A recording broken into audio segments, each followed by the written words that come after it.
Okay મિત્રો, good morning, જય શ્રી કૃષ્ણ. નવા દિવસની નવા મહિનાની શરૂઆત આપણે કરી દીધી છે. તો વેલકમ ટુ ફેબ્રુઆરી 2025. તો આજે છે 1 ફેબ્રુઆરી 2025, એટલે કે આપણા પિતાશ્રીનો જન્મદિવસ છે. તો આપણે રાત્રે તેને વિશ નહોતું કર્યું, એટલે હમણાં સવારે ફોન કરી દીધો છે. તો વાતચીત થઈ ગઈ છે અને હવે આપણે ઓફિસ જવા માટે નીકળી રહ્યા છીએ. તો બસ કંઈ નહીં, પિતાજીનો બર્થડે છે. પિતાજી એટલે શું કહેવું, જેટલું કહો એટલું ઓછું કહેવાય. કેમ? કારણ કે એ એક એવું વ્યક્તિ છે આપણા જીવનમાં, જે આપણે કોઈ પણ પરિસ્થિતિમાં ખાલી એમ કરે પપ્પા, તો પપ્પા કે ઓકે થઈ જશે, આવું છે, થઈ જશે. એટલે આમ કહીએ ને કે વર્લ્ડનું મોટામાં મોટું મોટિવેશનલ તો આપણને આપણા પિતા જોડેથી જ મળે કે ભાઈ આવું થઈ ગયું છે પપ્પા, તો કે કોઈ વાંધો નહીં, થઈ જશે. એમ ખબર નહીં એમની જોડે કઈ રીતે શું રીતે કઈ રીતે જુગાડ કરે છે, પણ થઈ જાય એ ફાઇનલ વાત છે. ક્યાંથી શું કરે, કઈક રીતે કરે, ગમે તેમ કરીને કરે તો થઈ જાય. તો મારે પણ એવી રીતે જ કંઈક છે. મારે એટલે એટલું બધું ન હોય, પણ કેવું ખબર હોય, પપ્પાને કહે કે ભાઈ બુલેટની જ વાત કરે તો મારે લેવું હતું, મમ્મી એમ કહેતી હતી નથી લેવું એમ. તો મેં પપ્પાને વાત કરી, પપ્પા કે હા લેવાય જ ને, કેમ ના લેવાય. પછી મમ્મી ના કરતી હતી, તો મેં પપ્પા એટલે મારા દાદાને કીધું. દાદા કે હા મારી જોડે હતું, આમ તેમ ને બધી વાત જૂની એમની ચાલુ કરી કે હું ચલાવતો ને આમ ને લેવું જ જોઈએ ને આમ ને. એટલે મેં પપ્પાના બેયના મનાવ્યા, મારા પપ્પાને ને એમના પપ્પાને. અને ઘરમાં આવી ગયું બુલેટ. બુલેટમાં પણ એવું હતું, પહેલાં છે ને પપ્પા લોકો જોયા હતા અને બધું એવી રીતે હતું ને પછી ફાઇનલી એક બુલેટ અમને ગમ્યું ને અમે લોકોએ લીધું, જે આપણે અત્યારે ચલાવી રહ્યા છીએ એ વાળું. તો એવી રીતે તો ઘણી બધી વાતો છે એમ કે ભાઈ આ ફ્લેટની વાત કરીએ તો ફ્લેટ લેવાની વાત હતી કે ભાઈ પપ્પા આવી રીતે કે કાંઈ વાંધો નહીં લઈ લઈએ. એટલે પહેલાં અહીંયા લેવાનો હતો, કાં તો અમદાવાદ, બેમાંથી જઈએ. લેવાનો એ ફાઇનલ હતો, ક્યાં લેવાનો એ ફાઇનલ નહોતો.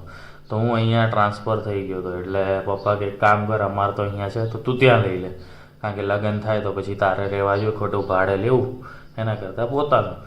તો થઈ ગયું એવી રીતે. બીજી કાંઈ હોય તો બીજું કઈ જગ્યાએ. તો આવું છે પિતાજી. એ છે ને આટલા બધા હું પોઝ કેમ લઉં છું ખબર છે કે વાતો એટલી બધી છે કે કરીને તો પૂરી થાય એવી નથી. અને બધાને એના માતા અને પિતાનું મહત્ત્વ ખબર જ હોય. હા, મારે ને મારા પપ્પાને ને મમ્મી વચ્ચે ઘણી વાર થતી હોય એમ, બહુ મોટી એવી બોલચાલ ના હોય, પણ આમ ગુસ્સે થઈ જાય કારણ કે હું થોડોક શોર્ટ ટેમ્પર રહ્યો, એટલે એવું બધું થતું રહેતું હોય. અને આટલો બધો અવાજ કરવાનો ઘરમાં કોઈ નથી એટ, કારણ કે દિવ્યા ગઈ છે ને મમ્મીના ઘરે. તો બસ કંઈ નહીં, તો ફટાફટ આપણે રેડી થઈ ગયા છે ને પાછી આપણે બપોરે કંઈક વાતચીત કરીશું પિતાજી માટે કે ગમે તે ન્યૂઝ માટે. બાકી અત્યારે આપણે ફટાફટ ઓફિસ જઈએ ને પછી પાછા આપણે મળીએ, બરાબર? તો હેપી બર્થડે પપ્પા, બરાબર? પાર્ટી કરજો, બીજું શું હોય. લગભગ તો એ કારખાને જ અત્યારે, એટલે વહેલા આવે તો મમ્મી ક્યાંક પાર્ટી કરી આવો, બીજું તો શું. બસ જો બપોર વળી ગઈ છે, અત્યારે આપણે ઓફિસે પહોંચી ગયા હતા ટાઈમસર. તો મેં કીધું લાવો તમારા લોકો જોડે વાતચીત કરીએ એક નવા એંગલમાં, તમને મજા આવે ને અલગ અલગ રીતે જોવો તો ન્યૂઝ કંઈક જોઈએ આપણે હવે તમને કહેવા માટે. તો આ તો રીલ ચાલુ થઈ ગઈ, કંઈક ખાસ તો છે ને, ખબર નહીં આવી શકે ન્યૂઝ. અવાજ જ આવ્યો છે ને મારો અવાજ તો નહીં આવે. અત્યારે તો બજેટ જ ચાલે છે બધી જગ્યાએ, જબરું બજેટ સ્ટ્રક્ચર હોય છે. તમને શું લાગે છે આ બજેટ સ્ટ્રક્ચર બરાબર છે કે નહીં? મારા મત મુજબ બજેટ સ્ટ્રક્ચર તો થોડું ઘણું બરાબર છે, પણ લોકોને ટેક્સ ભરવો જોઈએ. ભલે નીલ તો નીલ, લોકોને ખબર, ટૂંકમાં ગવર્મેન્ટને ખબર હોય છે કે આપણે ઇન્ડિયામાં આટલી આવક થાય છે, જાવક થાય છે એમ, તો એ પ્રમાણે કંઈક ગ્રોથનું વિચાર કરે. વિદેશમાં કેવું કે ભાઈ તમને અહીંયાથી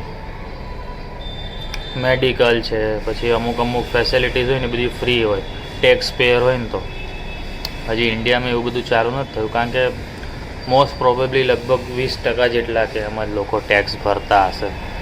આઈ હોપ સો એટલા ભરતા હોય, પછી તો મને નથી લાગતું કે બહુ કોઈ ભરતા હોય. હું ભરું પણ મારે નીલ રિટર્ન હોય, એટલે પણ એ ફાયદામાં છે યાર, લોન બોન ને એવું બધું લેવું હોય તો ઘણો બધો ફાયદો થાય. તો બસ કંઈ નહીં, તો આજે અત્યારે દિવસની શરૂઆત તો ક્યારની થઈ ગઈ, અત્યારે અડધો દિવસ લગભગ પતી ગયો ગણાય. તો બસ આ જ હતી અત્યારે તો ન્યૂઝમાં અપડેટ. બાકી ફેબ્રુઆરી ચાલુ થઈ ગઈ છે, હવે ઠંડી પણ થોડાક દિવસમાં જતી રહેશે ને પછી ઉનાળો ચાલુ થઈ જશે. કેરી, મેંગો એની મોજ આવશે. શિયાળામાં સ્ટ્રોબેરી ને એવું બધું ખાવા મળે. ચોમાસામાં યાર પાણી ને કાદવ, મને ચોમાસું છે ને ગમે, પણ થોડુંક કાદવ કિચડને લીધે ઓછું. બાકી ગમે એમ આપણા કપડાં જે પહેરવા કમ્ફર્ટ લેવલમાંથી બહાર નીકળવું પડે. ટ્રેક સૂટમાં ને એમાં જ રહેવું પડે, કારણ કે રેનકોટ પહેરવો પડે, એટલે પરસેવો એમનેમય થતો હોય, કારણ કે બફારો તો એટલો હોય જ. એટલે ઓમ ઓવરઓલ જોવા જઈએ ને તો શિયાળો એક જ બેસ્ટ હોય. બાકી ઉનાળામાં કેરી ખાવાની મજા આવે, એટલે જેને કેરી ના ભાવતી એની માટે ઉનાળો બેકાર. ગરમી સહન થઈ જાય, કેરી તો ખાવા જોઈએ. એટલે એવું બધું છે. તો ચલો આગળ આપણે મળીએ પાછા. અમારા રસોડામાં છે ને આટલી બધી ભીડ છે, કાઉન્ટ કરો 1 2 3 4, હું ચોથી. આટલી બધી ભીડ શું કામે ને છે, જો એ બતાવે છે કઈ કામ કરે. જો વડાપાવનો પ્રોગ્રામ છે, હું મસ્ત વડા તળું છું. બાજુમાં મમ્મી પાવ શેકે છે. એક જણું પાવમાં પ્રોસેસ કે હું ચેકા પાડી દઉં, એટલે ઈ હેલ્પ કરવા આવ્યો. બધા વિડીયો પૂરતા આવ્યો, બાકીના 2 જણા. એક જણું તું શું કરસ જય? ખાવા ઓકે, હાલો જલેબી પાઉં કટ કર્યા, તો હાલો ભાઈ બધા ગરમા ગરમ વડા પાઉં ખાવા. વડું આવી ગયું છે, તો હું કે જય બરાબર બનાવ્યું તાર બેને? એક નંબર. હાલ છે ખોલે તો દુકાન. દિવ્યા સ્પોન્સરશિપ ના કરતી. દિવ્યા સ્પોન્સરશિપ આવે ધંધાની લેવી હે? મારે વડા પાઉં જ બનાવવા એટલા બધા. લ્યો બસ તારી સ્પોન્સરશિપ ગઈ એમને. તમારે હાઈલું તમારથી એકટાણું હોય ને કા, તો તમે દબાઈને ખાજો. હા હા, કે આ બધું અલગ ખાઈ લીધું. પૂરું જો. હું પૂરું? કેટલા વડા પાઉં ખાના? 10 વડા પાઉં ખાઈ જજે. હે 10 ખાઈશ? 4 ખાય, 10 નહીં ખાય. કે મરચાના ભજીયાની જોડે આવી ગયા. કેવાય દિવ્યા? કેવા કેવાય? દાબેલા ચટણી વાળા. કેવા? દાબેલી ચટણી વાળા. દાબેલા કંઈક છે આમાં. તમારા ઉપવાસ છે ને પણ તાર ખાવાય? ચાલો અમે ખાઈ લઈ. દિવ્યા બેક ટુ પેવેલિયન આવી ગઈ છે. ખાલી એક રાત માટે. કાલે રવિવાર છે ને, એટલે અમારે છે ને પ્રેક્ટિસ કરવાની છે. કા શેની? ડાન્સની. તું અને ડાન્સ, આપણે અને practice. It's not possible, sorry bro. એટલે જેવી ફાવે એવી એમ. જો દરેક પિક્ચરમાં કોમેડી જરૂરી છે, એ તો દરેક ડાન્સમાં. કપલ ડાન્સ કરવા? ના નો કપલ ડાન્સ, તો ગ્રુપ ડાન્સ. ઓકે.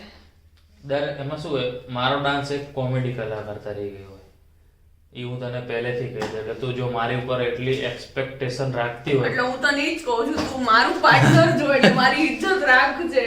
એટલે તું સારો કરજે, તું એટલો જ ખરાબ કરીશ. એટલે જોઈએ કદાચ. બસ 2 days થી હું મમ્મીના ઘરે હતી, મેં મસ્ત આમ શાંતિથી રેસ્ટ કર્યો. મેં રેસ્ટ કરી લીધો, એટલે અમે લોકો વ્લોગ નતો બનાવ્યો. હવે આઈ થિંક ડેઈલી તમને મળશે, હું ત્યાંની બી થોડીક મસ્તી બધું બતાવીશ. હા બસ 2 દિવસ અમે નથી વ્લોગ એટલે જ નથી ઉતાર, બીકોઝ અમે એકચ્યુઅલી અલગ હતા ને એટલે. અને દિવ્યા જવાની પાછી રોકાવા, પણ જોઈએ હવે જાય છે કે નહીં. જવાની છું હું એટલા બધા કામ કાઢી દઈશ ને દિવ્યાન ઘરમાં કઈ જઈ નહીં શકે. મેં ખાલી કપડા ધોવાનું કીધું હતું પૃથ્વીને, એ ખાલી મશીનમાં નાખવાના, અમારે હાથે ન ધોવાના હોય, પણ એનાથી ના થયું. એટલે મેં પપ્પાને કીધું મારે બધું ઘરે આદત થઈ ગયો ને, લગન પછી આદત થઈ ગઈ મને એવું બધું. એટલે હવે કામ કર્યો પછી સોમવાર સવાર પાછી આવતી રહીશ, એટલે હું કપડા લઈને ન થાય એ મારા કપડા ત્યાં જ પડ્યા છે. અને ઠંડી મસ્ત થઈ ગઈ છે, જોરદાર. દિવ્યા તને કઈ ઋતુ ગમે? હું બપોરા લોકો જોડે વાત કરતો, તને કઈ ઋતુ ગમે? વિન્ટર. મને વિન્ટર ગમે. મેં આ લોકોને જ કીધું ચોમાસામાં કપડા પહેરવાની પહેરી નો. મને ચોમાસું છે ને ખાલી એટલી વાર જ ગમે. મને નાવું હોય ને એ ટાઈમે બહુ બધું. આપણા બજેટમાં કેવું મસ્ત અપડેટ આવી, જોયું નવા 2025-26 ના 12 લાખ સુધીની તમારી ઇન્કમ હોય ને તો 0 ઇન્કમ ટેક્સ. મેં એમાં એવું છે, મેં 2 દિવસ ફોન યુઝ જ નથી કર્યો. જોરદાર સારી એવી સ્કીમ છે. જો એવું ને એવું કંઈક નવું આવતું રહે તો કંઈક મજા આવશે. તો બસ કંઈ નહીં, આજની અપડેટ અહીંયા આપણે વિરામ આપીએ, મળીએ કાલે નવા વ્લોગ સાથે. ત્યાં સુધી ગુડ નાઇટ, જય શ્રી કૃષ્ણ. પછી દિવ્યા બોલશે લાઈક શેર કમેન્ટ ફોલો બધું જ કરી દેજો.